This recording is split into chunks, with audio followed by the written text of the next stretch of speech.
তো চলো আজ সারাদিন কী কী করলাম সেটাই তোমাদের সাথে শেয়ার করি। আজকে সকাল থেকে ওয়েদারটা খুব একটা ভালো নেই, মানে মাঝে মাঝে মেঘলা করছে আবার মাঝে মাঝে রোদ উঠছে আর দেখে মনে হচ্ছে না বৃষ্টি হবে, কিন্তু বৃষ্টির কোনো আশা নেই।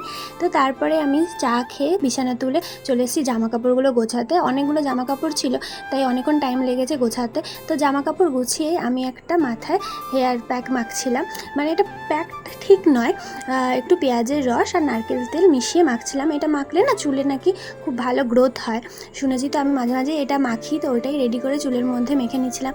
আর আজ শ্যাম্পু করবো, কাল শ্যাম্পু করে করাই হচ্ছে না, যেহেতু ওয়েদারটা ভীষণই বাজে। আর এরকম প্যাচ প্যাচে ওয়েদারে না এটা মাখলে খুব বাজে একটা স্মেল ছাড়ে, কিন্তু কিছু করার নেই, করতে তো হবেই শ্যাম্পু। তাই জন্য আজকেই মাথায় এটা মেখে প্রায় 45 মিনিট মতো রেখে ওয়াশ করে নিয়েছিলাম। আর এইটা মাথায় রেখে আমি আরও কিছু টুকিটাকি কাজ ছিল সেটাও সেরে নিয়েছিলাম। তো তারপরে স্নান করে এসে চলেছিলাম পুজো দিতে। তো এখানে আমাদের গপুকে স্নান করে বাকি ঠাকুরকেও পুজো দিয়ে দিয়েছিলাম। আর আজকে যেহেতু মঙ্গলবার বাবা ফুল এনেছিল তাই ফুল দিয়ে পুজো দিলাম, দেখতে ভীষণ মিষ্টি লাগছিল। তারপরে ব্রেকফাস্টে খেয়ে নিয়েছিলাম আজকে ম্যাগি। তারপরে আমার চুলটা ততক্ষণে অনেকটাই শুকিয়ে গেছিলো তাই একটু মুছে আঁচড়ে নিয়েছিলাম। তো এই ছিল আজকে আমার ব্লগ। তোমাদের কেমন লাগলো অবশ্যই জানিও। তো চলো টাটা, দেখা হচ্ছে নেক্সট ব্লগে, বাই।